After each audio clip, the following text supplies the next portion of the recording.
I think this is quite actually a unique session at EXPO Real, which in fact kind of proves our point that there are not many sessions just dedicated at fairs like this one to actual FDI. So we wanted to give a little bit of a spotlight to the world of foreign direct investment. Now, how does it connect to real estate? We'll talk in much more depth about that. But obviously, for those cities and regions and countries that are looking to attract corporate occupiers in real estate speak, but just investors in FDI language, real estate is an essential component to investment attractiveness. That gets into not just the infrastructure and real asset investment in supporting infrastructure, but in the actual facilities where the companies may move, and importantly, those places where their workers may live. And there are many places in Europe in particular, and we won't pick on Eindhoven, but I know in Eindhoven, this is a major issue, which is housing for the workers due to the success that you've had in actually attracting foreign direct investment. So all of these things are very much connected. You cannot have FDI success without having a good real estate offer. You also cannot be successful at attracting real estate investment if you're not good at attracting FDI, because otherwise who is filling these offices and logistics centers and who's coming there to work and shopping? So we're just going to join all these dots. Now let me introduce my panel to you. And again, they'll be able to tackle this from a couple different perspectives, from the FDI expert side, from the investment promotion side, and the real estate community. In no particular order, because they're all jumbled up, we have Joe Manning, so please give a wave, Joe, so they know who you are, who's Managing Director of MIDAS. This is the Inward Investment Agency from Manchester. And actually, I would say not just because you're here on stage, but one of the most successful and most effective inward investment agencies in the UK, I would say, with a long track record of success. We have Anne Eberhardt, Project Manager for Commercial Sites at NRW.Global Business. This is North Rhine-Westphalia, and another successful investment destination from here in Germany. Welcome, Anne. We have Pálmi Randversson, who's a Managing Director of KADECO. KADECO is spearheading a major project around the international airport in Iceland, which you will tell us about. So you are here representing that kind of real estate developer planner community. And we have Jens Manke down on the end, who is a director of OCO.Global. OCO.Global, for those of you who don't know, is one of the major FDI advisory firms. So Jens will be able to give us that big picture on what's happening in the FDI world and how he sees that relating to real estate. And finally, we have Steenbakkers, Deputy Mayor of Eindhoven, which I already mentioned to you. So Stijn, since I picked on you a little bit already, yes, in relation to Eindhoven's housing situation, in your work helping lead the city and spearheading economic development there, how does the issue of real estate infuse your day-to-day work? How does it fit into your broader vision for the city? Yeah, so Eindhoven is a rather small city, 250,000 inhabitants, but is over pushing its weight in relation to the economic development. So with big tech companies like ASML, Philips, Dove, VDL, Signify, NXP, and 6,000-7,000 SMEs around them, there's a very dense and intense economic development. And the thing which is very important to boost that economic development are people, just finding the right talent first. And the major issue for that talent is, of course, housing. So in the upcoming 15 years, as a region, as an Eindhoven, the Brainport region, has to build 100,000 houses, and that's a real big effort. And the way we try to do it is in public-private partnership. So companies like ASML are also with skin in the game in a housing fund of 245 million to get affordable housing quicker, faster, and also more as a starter. Thank you. Yes, that's a good starting point. And I think we may bring Pálmi in a moment, because I guess in Iceland, as in Eindhoven, fast growth has created a quite urgent situation, a need for not just corporate facilities and space, but housing as well. And I know that's a big objective in Iceland, but I want to broaden out first and get the big picture from Jens. So you are working on the one hand with companies that are looking for where they might locate, but you're also advising the investment promotion agency. So you would have a view on both sides. Do you think that the sort of investors and the corporate occupiers are getting what they need from the investment promotion agencies in terms of being clued up about the real estate offer? Where are the gaps, and what are you seeing in your work? So first of all, I mean, the interconnection between real estate and FDI is obvious. No company could ever expand with, real estate offer, and I emphasize offer because what we see usually nowadays in Europe is that many IPAs are struggling to have a real estate offer, right? So in Germany, just an example, we are discussing with many clients that it takes years to develop new land that is actually needed. So from a strategic point of view, I would say, yes, investors still can find real estate, but the question is where and when this real estate is available. So we are discussing this with many IPAs, and you will see it here at EXPO, that the discussion on what land actually is needed, and that depends on what investment do you as a location want to attract, right? So that has a strategic angle in there. So that land then needs to be developed because you can't react in a reactionary way to the demand that the investors have, because the time frame would be just too limited. So I would say that is one major strategic angle in the interconnection of that means you have to be out in front of that issue before it becomes a problem. And if I can tack on another question, because it's something we spoke about recently, the cover story of Real FDI for the issue that you'll find on the wall there and scattered around here is about how sustainability and ESG factors are becoming increasingly important for company site selection. And that obviously is all about real estate. Do you find that investment promotion agencies have to change the way they work to kind of meet that demand? And what role can they play between the companies and the real estate offer to make sure that companies can find spaces that fit their sustainability goals? I mean, to fill that ESG tick in the site selection process, or even for your own strategy, I mean, developing brownfield is definitely one thing where you can have that ESG angle without, developing new space in that region. And I mean, in Germany, we have these limitations of X hectare per day, month, year, how you calculate it, that can be developed. So you definitely have a limit that is set by the government. So you need to consider taking, brownfield or develop brownfield space. And I think we have great examples here, where locations have overcome that barrier and have transformed. So the key topic, I think, within ESG and real estate and FDI is how can you transform existing sites into sites that fit to new investors' demand. And I guess that helps deal also with some of those space constraints that you have if you can repurpose existing facilities. I want to turn to Joe. What has been your experience? So you're kind of on the front lines of FDI. How does real estate impact your ability to attract inward investment? What kind of barriers do you find, and how do you overcome them? Well, I think just the first point to make, and thank you for your kind words about MIDAS. I can claim no credit because MIDAS was set up a long time before I came in, but I think the point I was going to make is when MIDAS was established in the late 90s, it was done so as a public-private partnership with the real estate community in mind at that point, alongside the city leadership.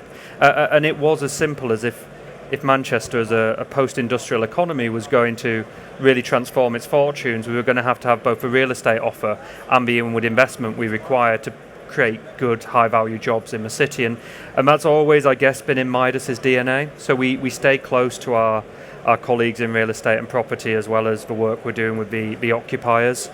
In terms of the requirements, I think it does vary between sector. So a lot of the investment we've seen in professional services, or increasingly in the tech sector, has crowded into our city centre. And so making sure that we have a high quality real estate offer there is crucial. Just a couple of weeks ago we had BNY Mellon announce they were going to take additional 200,000 square feet in the city, which is a big win for us. But it's been a journey with them over 15 years as they've grown and developed and brought new requirements through. And then if you think about that spatially, that's developing out another part of the city centre. It's not in the traditional part that would have been our corporate offices. It's a new development, and by virtue of that, it meets their ESG goals, it opens up into a new part of a city and different infrastructure, and it brings housing in round that as well. So we are trying to take that intentional approach to our economic strategy and then how we think about that both spatially and through occupiers. I think one of the things we find as well is we do need to have a degree of flexibility.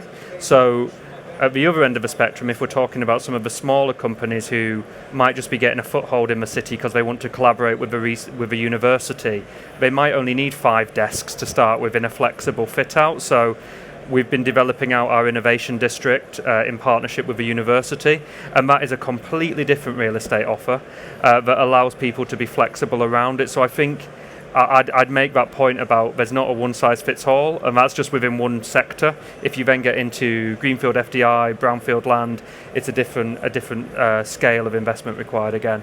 Well, and I guess also with flexible working and remote working, that must be changing their requirements a lot as well.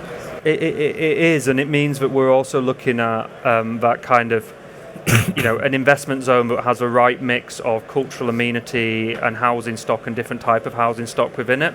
So we've made some big investments in live music venues and cultural centres that wouldn't be a traditional FDI or real estate play, but are absolutely crucial to quality of life and to attracting talent. And then, the nature of flexible working means those office requirements, people are still not quite sure. They're still finding what works for them. They want the flexibility to grow in the city in a slightly different way than maybe 15 years ago, where you might have been able to build a more standard floor plate and that would have been occupied. So the developers are adjusting to that as well. Yeah, and I suppose one of the post-COVID resets is that we see that quality of life has come higher up the ranking now as a location attribute because of its importance to workers. I want to turn to Anne now. So Joe mentioned about the innovation district, and you may want to tell us a little bit about the experience in NRW, which has kind of been through a transformation and turned into an innovation hub. How has the real estate offer helped or even hindered that transformation? Yeah, well, I'm actually part of the team for the Rheinisches Revier region. It's a region in the southwestern part of NRW between the cities of Aachen, Düsseldorf and Cologne. And I would definitely say we already are an innovative region, but transformation is still ongoing because, as some of you might know, that we are facing a coal phase out in 2030. So this region is today still very in the direction of the coal industry, and we have to compensate the job losses. The job losses that go with this phase out, and we already have a large pool of sites already, but the point is that a lot of sites will be there after 2030 because I would like to go back to what Jens said. Brownfield is really important because of the problem that we don't have that much land left. The availability of land is kind of a critical factor.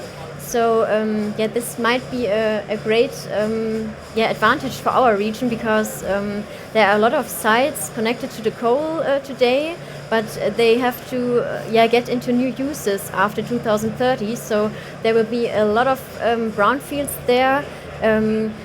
Today we already have 4,000 hectares of sites, brownfields and greenfields, but from 2030 on, there will be a lot more. So today we already think about what we can do on these sites. Some sites also have already parts where we can start today because they are used as storage spaces today that can also that we can offer new companies already today, and they are the starting point for this ongoing transformation to an innovation hub. So I guess you'll have to have an innovative approach to the way these sites are being repurposed to sort of keep up with the pace of the transition. Yes, of course, like I said, we already are an innovative region. We have a lot of innovative companies, but also research institutions in our region. Some of you might know RWTH Aachen University, very popular in engineering. So there are a lot of startups coming out of this university. So there is a lot of innovation already there, and also helping to search for sectors for these sites that will be on the market in a few years. I think we can definitely use this research environment that drives innovation today and also in the future. Yes. Thank you very much. We'll turn to Pálmi now. First, you may want to tell everybody about KADECO and what you're doing, and about the project, which by Iceland standards is quite a large scale relative to the size of the country. It's quite a large scale project. So if you tell us a little bit about that, and how does that tie into the broader economic vision of the country? Absolutely. So it's not only on a large scale, it's also foresighted. It's like a 25-year master plan, a development plan for a certain region in Iceland that we are working with. KADECO, the company I represent, is owned by the Ministry of Finance. And luckily the ministry and the municipalities in the area, along with the airport, came together and decided to create this mutual platform to draw up the future vision for the area. So that's what we've been doing for the past couple of years. So now we have a master plan until 2050. And just to put the area into context, this is the area around Keflavik Airport. I don't know how many have been in Iceland. Around 400,000 people live in Iceland, similar to Eindhoven maybe, And Keflavik is half an hour from the capital area. 30,000 people live around Keflavik, and we get like 2.5 million tourists to Iceland. And this airport is the only gateway to Iceland. So this small community is greeting and saying goodbye to around 2.5 million people every year. This, of course, creates a lot of opportunities and obstacles and difficulties as well in terms of housing and monotone, jobs as such. So we are trying to diversify the portfolio and come up with a sound development program that is sustainable for some decades at least. One thing that I've learned about the project is you've had to take quite a painstaking approach from the beginning to get everybody singing from the same hymn sheet, from the national level, the local municipalities, the business community, and now eventually investors. What have been the challenges in that? What have you learned from how to do that? Well, the challenges have been, you never have enough communication.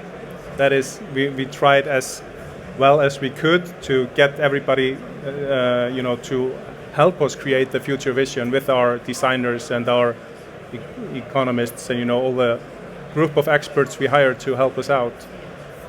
But along the way, there's always someone who feels they were left out somehow, in terms of communication. But it's also when it comes down to real economics, like when a certain municipality needs to, because of the greater good for the bigger plan, needs to accept that things won't happen within their municipality, then it starts to become more difficult, definitely. So get turf wars inevitably. Yeah, absolutely. So. And Stijn, this must be something that you would come across as a city leader. How do you ensure that, where investment flows, where developments happen, where you place as priority areas for development, don't leave others behind? Yeah, that's an important question. So actually in the Netherlands, our national government pointed towards some big area developments in the Netherlands and said, okay, they have a special status and they are also important with extra budget. So, of course, as a municipality, we follow that, and within our own municipality, we have some other area developments who are coming also in that list of prioritizing. The fair thing to say is that we have to prioritize even stronger, and it has to do with handling, just keeping up pace, because if you do everything you try to do everything, you're doing nothing. So we really try to do it with big area developments, but it's also still a struggle for the municipality. And the only thing I think which speeds up the process and also leads to a more intensified process in building houses is public-private partnership. So what we're doing now as a municipality is creating new companies, publicly owned, privately owned, at arm's length of the municipality, to just focus on that area development. Because otherwise, if you take it all into City Hall, there's not enough focus. And we see that it really helps, and it especially helps when private companies, developers, constructors are in. Because then you have certain incentives putting in the same direction. I think that's the way forward. So in the traditional way, from City Hall, we do the planning, we do the urban planning, we do the housing. I think that's the past, and the future is really doing it together. That's a good point, and something I find interesting about the Eindhoven case is the housing fund that was created with support from the companies who are active there. Can you tell a little bit about how that has happened? Yeah, if you want to tell that story, you need to go back a century ago in Eindhoven, when Philips came up and became the biggest company in the Netherlands, but also in Europe. They actually built their own neighborhoods. So City Hall didn't do it, but the company did it. And now we see the same thing is happening due to the enormous growth of ASML. But now they are not constructing a new neighborhood, but they're putting up a fund together with government funds to speed up affordable housing. So actually there's a fund of 245 million, where, let's put it simple, 80 million of national government, 80 million of local governments, and 80 million of ASML, putting it together to speed up processes and also really try to make a big effort to create enough affordable housing. And it's really important for Eindhoven in specific, because the high-tech industry is not only an industry of engineers and smart people, but also a very blue-collared city where all those things are also being made in actually machines and products. So you want to keep those people in the Eindhoven area, in the Brainport region. And that's why there's also, and I think it's a big compliment to a company like ASML that they're taking up this kind of responsibility also for public needs. And ultimately, this public need is also a private need for this company. It's a really interesting example, and I haven't heard a lot of this exact model before. I want to ask Joe here, because in the UK we agonize a lot about housing. To what extent can this be solved or dealt with at a local level in concert with local or with investors and developers? How much does it need to be a sort of national solution as well? Housing is not my area of expertise, I'd say, but on we do have a history in the UK of working with business. So for your Philips example, you could look to somewhere like Unilever or kind of Cadbury's in the UK doing that and developing the housing for their workforce. So that kind of enlightened investment in a place, there is a history of that. I guess that particular example works when you have a really large employer as well, when that might look and feel slightly differently. In terms of how we've done it in Manchester, we've looked at different public-private models, but often then working with large-scale institutional investors to build out a kind of wide range of housing. And probably the best and most comparable example would be the work we've done with City Football Group in the east of Manchester. So Manchester City and the regeneration around their grounds has also then helped to fund large-scale institutional investment into a full-scale regeneration of East Manchester, and brought forward Ancoats, which is a fantastic new neighbourhood, old warehousing that's now been repurposed as kind of city centre living. And then on the back of that, we're able to bring forward colleagues in the local authority an affordable housing offer as well. And we're doing a similar scheme now, looking at 15,000 homes in an area we call Victoria North, which is building out from the north of the city and bringing in new housing stock of a number of different tenure types and affordability types as well. In terms of national government, I'm actually just this week speaking with our regeneration agency, Homes England, and saying, well, how do we get those partnerships better? Because sometimes there will be viability gaps for private funding, and that's when you need to have that conversation with some of those regeneration agencies like Homes England to say, how do we pump prime this? How do we make sure the land's ready? And how do we make sure we've got the genuinely affordable homes? Thank you. And does this come up at all? I mean, I know your responsibility is with the commercial sites. You're dealing with that. But as part of the bigger transformation piece that the region is undergoing, how important is the residential development to that? And does that cross your desk at all? Well, yeah, I might say that I'm not the expert in housing themes, so we're really only referring to the commercial and industrial sites, and but we also get into contact with investors that are doing both, so combining also uses commercial or light industrial with housing, it's not the normal case in which we work. So is it not something that, so NRW as an agency, would it be a little separate from your remit, even though it may impact sort of your efforts, I guess?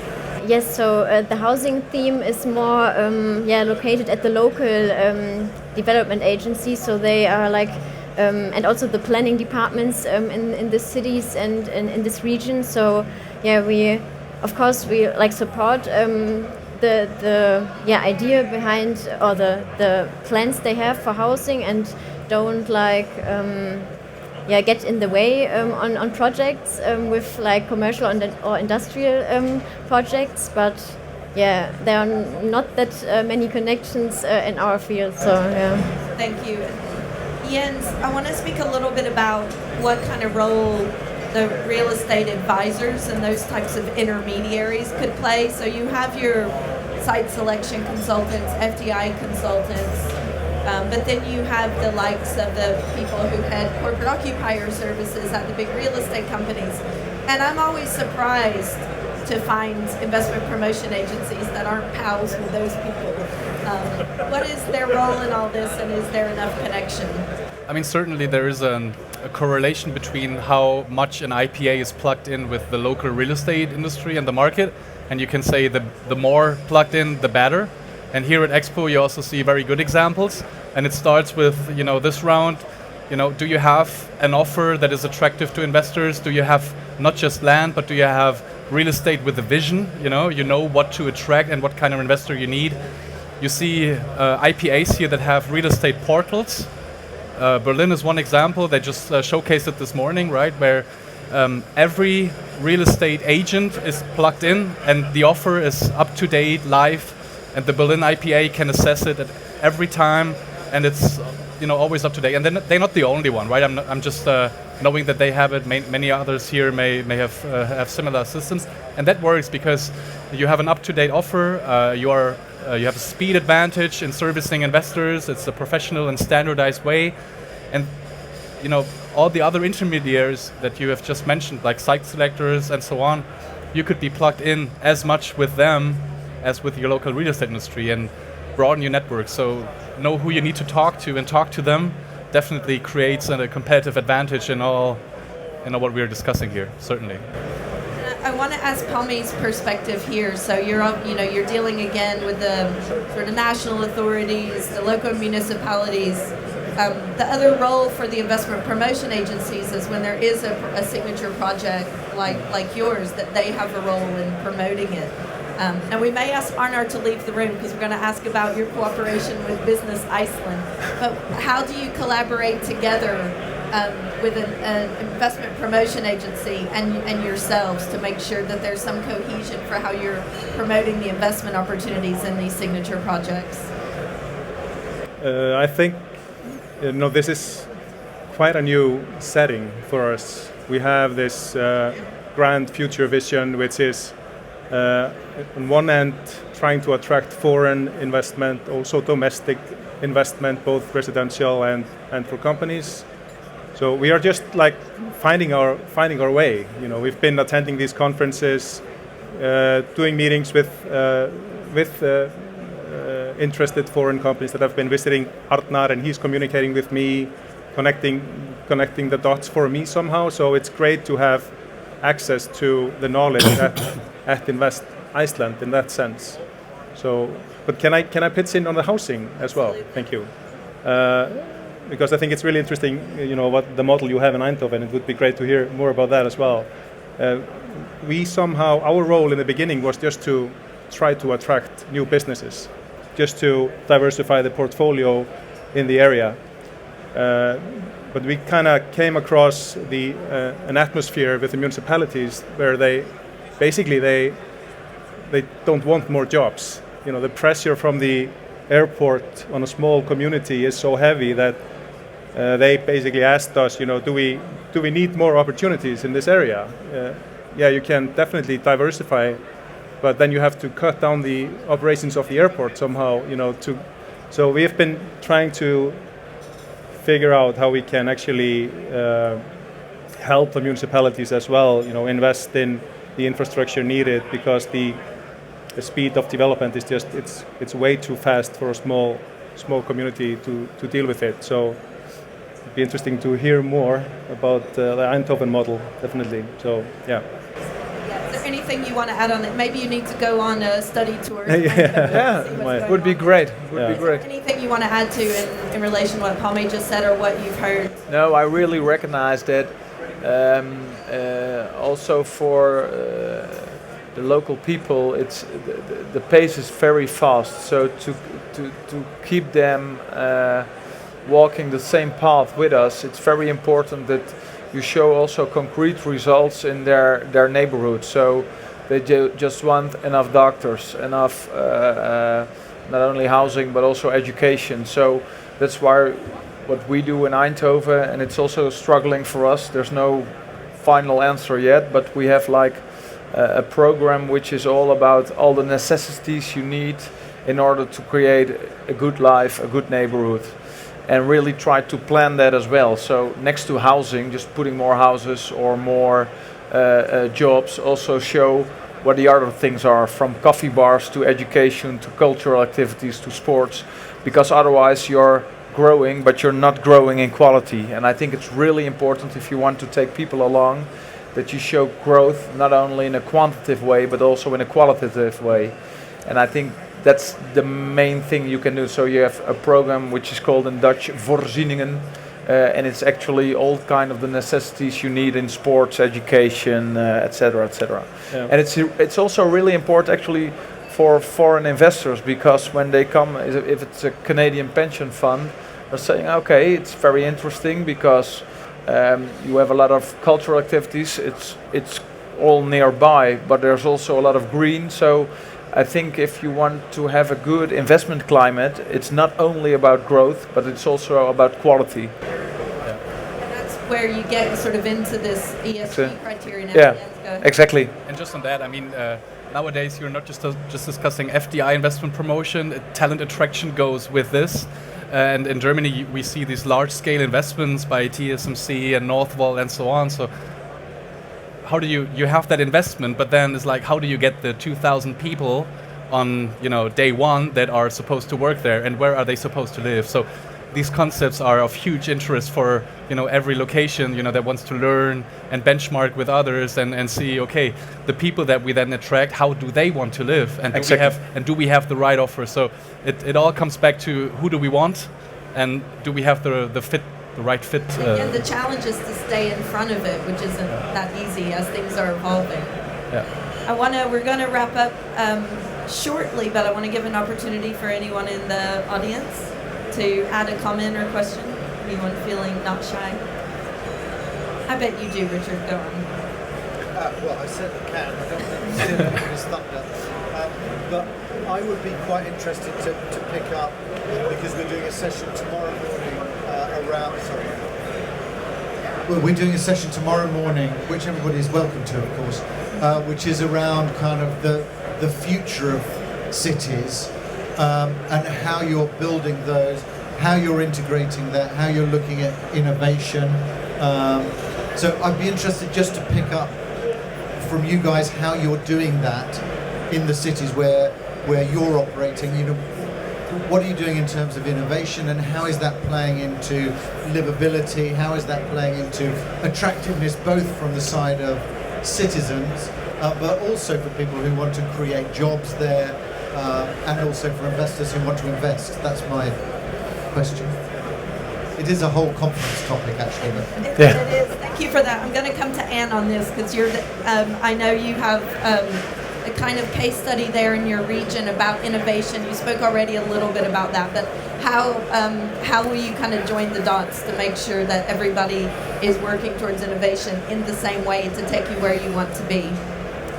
Yes, well, actually, we are focusing on innovative sectors that where we are seeking for companies. So colleagues of mine, they are going on trade fairs in the whole world. We can say, of course, we have specific countries we are focusing on, depending on the focus sector we are looking to. So, for just I mentioned the sites we have in our region. We try to develop them individually. So for the sector that suits this kind of site. So we are seeking for companies in the fields of green energy technologies, digital technologies, life science, new mobility. These are big sectors. So we focus on for example, battery and green energy technology. So that's our way to get innovative investments in the region. And I totally get that the point of housing and also the quality of life is very important. But in our region, other people are doing this job. It's we have a future agency that is working on this these kind of topics. So we are cooperating with them. But I mentioned, our focus is the commercial and industrial investment.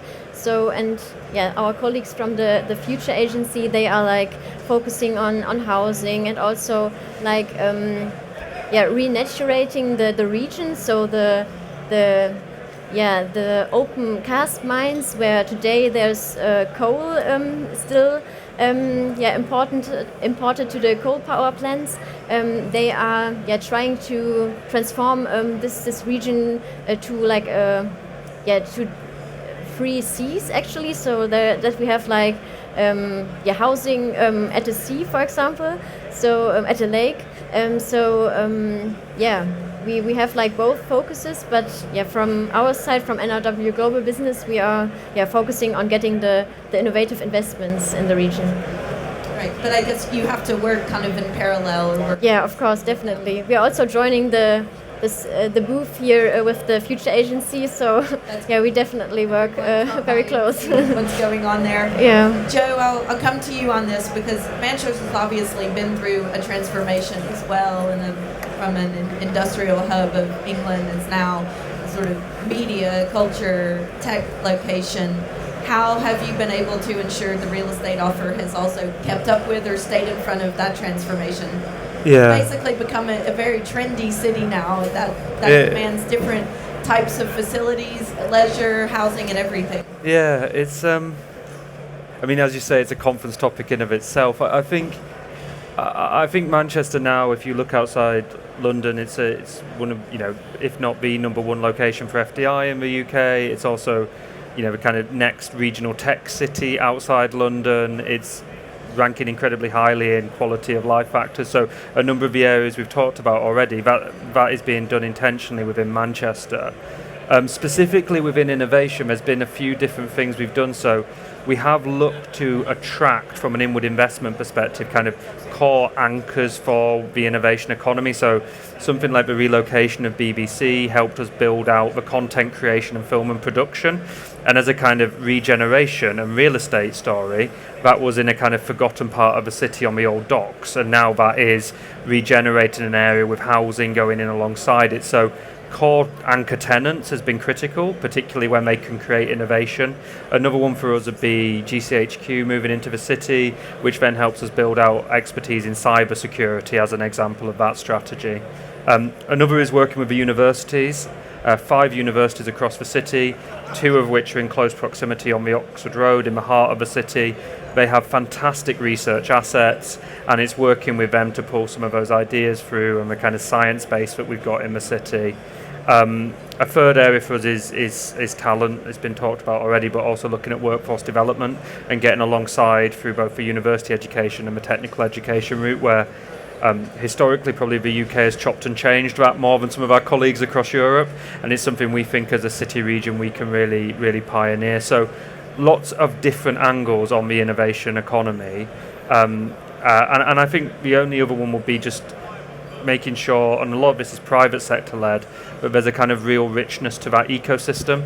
You kind of get to that point at which these clusters of innovation start to build and become self-fulfilling, and that is private sector led. That's not a set of public sector interventions. That is the private funding of the private innovators doing that. The moving of the BBC and other facilities shows that it can have an effect from actually a government pushing away. I mean, it was a decision to drive activity there. And I think what's interesting, so Manchester's always had a history in TV and production. So my grandfather used to work at Granada Studios in Manchester, so if anyone watches English television, Coronation Street and other such things. So Manchester's had a history in film and TV. It lost some of that, and then the BBC relocation was brought to try and rebuild that.